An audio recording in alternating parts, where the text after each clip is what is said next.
जय हिंद मित्रांनो, एक्झाम जागरवर तुम्हा सर्वांचं पुन्हा एकदा स्वागत आहे.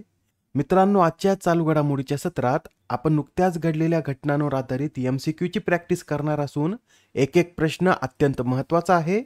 त्यासाठी व्हिडिओ शेवटपर्यंत पहा व आपल्या मित्रांसोबत सुद्धा शेअर करा, जेणेकरून येणाऱ्या एक्झाममध्ये त्यांना सुद्धा याचा फायदा होईल. बघा, पहिला प्रश्न काय म्हणतो, खालीलपैकी कोणत्या अंतराळ संस्थेने गुरुत्वाकर्षण मोजण्यासाठी पहिला अवकाश आधारित क्वांटम सेन्सर विकसित केला? या प्रश्नाचं योग्य उत्तर आहे पर्याय क्रमांक 4 म्हणजेच नासा या अंतराळ संस्थेने गुरुत्वाकर्षण मोजण्यासाठी पहिला अवकाश आधारित क्वांटम सेन्सर विकसित केला आहे. या सेन्सरचं नाव काय? तर क्वांटम ग्रॅव्हिटी ग्रॅडोमीटर पाथफाइंडर असं या क्वांटम सेन्सरचं नाव आहे व याचा विकास नासाच्या जेट प्रोपोर्शनल लॅबोरेटरीमध्ये करण्यात आला. मित्रांनो, हे सेन्सर पृथ्वीच्या गुरुत्वाकर्षण क्षेत्रातील अतिशय लहान बदल मोजतं. यामुळे जमिनीखालील पाण्याचे स्रोत, खनिज साठे आणि भूकंपपूर्व चेतावणी यासारख्या गोष्टींचा शोध घेणे शक्य होणार आहे. नेक्स्ट क्वेश्चन, मारिया लुस कॅनवाकिरी मुरायारी यांना कोणत्या नदीच्या संरक्षणासाठी 2025चा गोल्डमॅन पर्यावरण पुरस्कार जाहीर झाला? तर या ज्या मारिया लुस कॅनवाकिरी मुरायारी आहेत यांना मारोनोन या नदीच्या संरक्षणासाठी 2025चा गोल्डमॅन पर्यावरण पुरस्कार जाहीर झाला आहे. मारिया मुरामुरी यांच्याच लढ्यामुळे या मारानोन नदीला कायदेशीर व्यक्तिमत्व मिळालं आहे. मारानोन या नदीविषयी सुद्धा माहिती नोट करून घ्या. या नदीची लांबी ही 1737 किलोमीटर इतकी असून ही नदी पेरूच्या उंच पर्वतीय प्रदेशातून वाहते व ॲमेझॉन या नदीला मिळते. ॲमेझॉनची ही एक प्रमुख उपनदी आहे. आणि या ज्या मारिया लुस कॅनवाकिरी मुरायारी आहेत या कोणत्या देशाच्या नागरिक आहेत? तर त्या पेरू या देशाच्या नागरिक आहेत. या गोल्डमॅन पर्यावरण पुरस्काराविषयी सांगायचं झालं तर याची स्थापना 1989 मध्ये रिचर्ड आणि रोडा गोल्डमन यांनी केली असून हा पुरस्कार गोल्डमॅन एन्व्हायरमेंटल फाउंडेशनद्वारे दरवर्षी दिला जातो आणि या पुरस्काराला ग्रीन नोबेल म्हणून सुद्धा ओळखलं जातं. याचे जे इतर विजेते आहेत ते सुद्धा आपण पाहून घेऊया. यंदा 6 गोल्डमॅन पर्यावरण पुरस्कार देण्यात आले असून याच्या इतर विजेत्यामध्ये ट्युनिशियाच्या सेमिया गार्बी, मंगोलियाचे बॅटमुनक लुअस संदश, अल्बेनियाचे बेजाना गुरी आणि ओल्सिनिका, कॅनरी आयर्लंडचे कार्लोस मॅलुमोलिया तर संयुक्त राष्ट्राचे लॉरिन ॲलन यांचा यात समावेश आहे. आता हा प्रश्न पहा काय म्हणतो, भारतातील पहिले एकात्मिक यकृत आरोग्य केंद्र कोणत्या शहरात सुरू करण्यात आले? तर आता भारतातील पहिले एकात्मिक यकृत आरोग्य केंद्र हे दिल्लीमध्ये सुरू करण्यात आलं असून या केंद्राचं उद्घाटन केंद्रीय गृहमंत्री अमित शहा यांच्या हस्ते करण्यात आलं. आणि हे केंद्र दिल्लीमध्ये कोठे स्थित आहे? तर हे केंद्र दिल्लीच्या Institute of Liver and Biliary Science येथे स्थित आहे. आणि या केंद्राचं उद्घाटन कधी करण्यात आलं? तर जागतिक यकृत दिनी म्हणजेच 19 एप्रिल रोजी या केंद्राचं उद्घाटन करण्यात आलं. यासह गृहमंत्र्यांनी HEALD म्हणजेच हेल्ड हा उपक्रम सुद्धा सुरू केला असून यात हेल्डचं फुल फॉर्म काय आहे? तर healthy liver education and alcohol associated liver disease prevention असं या हेल्डचं पूर्ण स्वरूप आहे. आणि हा उपक्रम गृह मंत्रालयाच्या नेतृत्वाखाली राबवण्यात येईल. इतर माहितीमध्ये हे सुद्धा नोट करून घ्या. मानवी शरीरातील सर्वात मोठी ग्रंथी कोणती असते? तर मानवी शरीरातील सर्वात मोठी ग्रंथी हे यकृत असून यकृताचं मुख्य कार्य म्हणजे रक्त शुद्ध करणे व चयापचय प्रक्रिया नियंत्रित करणे हे यकृताचं मुख्य कार्य आहे व यकृतामध्ये पित्त तयार होत असतं. ठीक आहे, तर आता हा प्रश्न पहा. डॉक्टर के कस्तुरीरंगन यांचे नुकतेच वयाच्या 84व्या वर्षी निधन झाले, तर त्यांनी इस्रोचे कितवे अध्यक्ष म्हणून कार्य केले होते?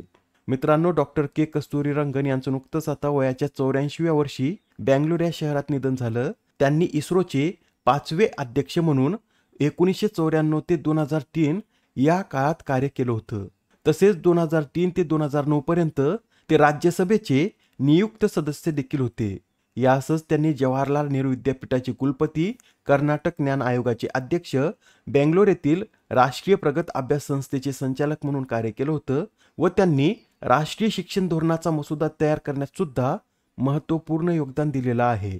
त्यांना त्यांच्या कार्यासाठी 1982 मध्ये पद्मश्री, 1992 मध्ये पद्मभूषण तर 2000 साली पद्मविभूषण या पुरस्काराने सन्मानित करण्यात आलेला आहे. तसेच 2003 मध्ये त्यांना आर्यभट्ट पुरस्कार तर 2009 मध्ये Vikram Sarabhai memorial gold medal या पुरस्काराने देखील त्यांना सन्मानित करण्यात आलं होतं. पुढील प्रश्न, 2025च्या टाइम्स हायर एज्युकेशन आशिया क्रमवारी ओव्हरऑल रँकिंगमध्ये कोणत्या विद्यापीठाने अव्वल स्थान पटकावले? तर आता या टाइम्स हायर एज्युकेशन आशिया क्रमवारी 2025 मधील ओव्हरऑल रँकिंगमध्ये सिंगुआ विद्यापीठाने पहिलं स्थान पटकावलं आहे. आणि यात दुसऱ्या क्रमांकावर कोणतं विद्यापीठ आहे? तर पेकिंग हे विद्यापीठ यात दुसऱ्या क्रमांकावर आहे. यंदाच्या या रँकिंगमध्ये 35 देश आणि प्रदेशातील 853 विद्यापीठांना रँकिंग देण्यात आलं असून यात भारतातील इंडियन इन्स्टिट्यूट ऑफ सायन्सने सर्वोत्तम कामगिरी करत 38वे स्थान पटकावलं. त्यानंतर अन्ना युनिव्हर्सिटीने 111वे, 131व्या स्थानी Indian Institute of Technology Indore आहे, 140व्या स्थानी महात्मा गांधी युनिव्हर्सिटी, 146व्या स्थानी Shoolini University of Biotechnology and Management Science, तर 149व्या स्थानी Saveetha Institute of Medical and Technical Science हे विद्यापीठ आहे.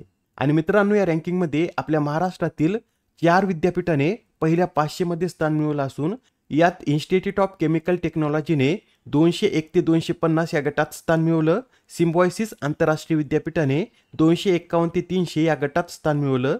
तर सावित्रीबाई फुले पुणे विद्यापीठाने 351 ते 400 आणि आयसर पुणेने 401 ते 500 या गटात स्थान मिळवलेलं आहे. नोट करून घ्या, या महाराष्ट्रातील 4 संस्थेने पहिल्या 500 मध्ये स्थान मिळवलं आहे. आता हा प्रश्न पहा, तिसऱ्या आंतरराष्ट्रीय क्वांटम कम्युनिकेशन परिषदेचं उद्घाटन कोणाच्या हस्ते करण्यात आले? या प्रश्नाचं योग्य उत्तर आहे पर्याय क्रमांक 4 म्हणजे ज्योतिरादित्य सिंधिया यांच्या हस्ते या तिसऱ्या आंतरराष्ट्रीय क्वांटम कम्युनिकेशन परिषदेचं उद्घाटन करण्यात आलं. ही परिषद कुठे आयोजित करण्यात आली होती? तर नवी दिल्ली येथे ही परिषद आयोजित करण्यात आली होती. नेक्स्ट क्वेश्चन, 2024 सालासाठीच्या मॅकग्रेगर मेमोरियल मेडलने कोणाला सन्मानित करण्यात आले? तर हा जो 2024 सालासाठीचा मॅकग्रेगर मेमोरियल मेडल आहे, राम रतन जाट, झुमर राम पुनिया आणि रणवीर सिंग जामवाल या सैनिकांना सन्मानित करण्यात आलं. म्हणजे या प्रश्नाचं योग्य उत्तर काय असेल? तर पर्याय क्रमांक 4 हे या प्रश्नाचं योग्य उत्तर आहे. तसेच 2023 साठीचा हा पुरस्कार विंग कमांडर डी पांडा आणि राहुल कुमार पांडे यांना देण्यात आला. या मेडलविषयी अधिक सांगायचं झालं तर याची स्थापना 3 जुलै 1888 मध्ये Major General Sir Charles Metcalfe MacGregor यांनी केली असून या मेडलद्वारे आतापर्यंत 127 जणांना पुरस्कृत करण्यात आला असून यात 103 पुरस्कार हे स्वातंत्र्यापूर्वी तर 24 पुरस्कार हे स्वातंत्र्यानंतर दिले गेले आहेत. पुढील प्रश्न पहा, कुंभकोणम त्रिवेलाई या पानाला GI टॅग देण्यात आला, तर हे कोणत्या राज्याचे उत्पादक आहे? मित्रांनो, अलीकडेच कुंभकोणम वित्रिलाई या पानाला GI टॅग देण्यात आला असून हे पान तामिळनाडू राज्यामध्ये उत्पादित केलं जातं. या पानाबरोबरच तामिळनाडूमधील थोलाई मणिकामाला या फुलांच्या माळाला सुद्धा GI टॅग देण्यात आला असून या 2 नवीन GI टॅगसह तामिळनाडूमधील GI टॅग उत्पादनांची संख्या ही 62 इतकी झाली आहे. बरं, GI टॅग किती वर्षासाठी दिला जातो? तर GI टॅग कोणत्याही उत्पादनाला 10 वर्षासाठी दिला जातो. नेक्स्ट क्वेश्चन, खालीलपैकी कोणती विमान कंपनी ही एव्हिएटर रेव्हेन्यू मॅनेजमेंट सिस्टीम स्वीकारणारी भारतातील पहिली विमान कंपनी आहे? या प्रश्नाचं योग्य उत्तर आहे पर्याय क्रमांक 2 म्हणजे स्टार एअर ही विमान company aviator revenue management system स्वीकारणारी भारतातील पहिली विमान कंपनी आहे. आजच्या सत्रामधील शेवटचा प्रश्न पहा, दरवर्षी जागतिक बौद्धिक संपदा दिन कधी साजरा केला जातो? तर हा जो जागतिक बौद्धिक संपदा दिन आहे हा दरवर्षी 26 एप्रिल रोजी साजरा केला जातो व यंदा या दिनाची थीम काय आहे? तर IP and music feel the beat of IP अशी यावेळेसच्या या दिनाची थीम आहे. बरं, या दिवसाची स्थापना कधी करण्यात आली? तर 2000 साली जागतिक बौद्धिक संपदा संघटनेने या दिवसाची स्थापना केली आहे. या आधीच्या सत्रामध्ये तुमच्यासाठीचा प्रश्न होता, यंदाचा Wisden leading cricketer in the world हा पुरस्कार कोणाला जाहीर झाला?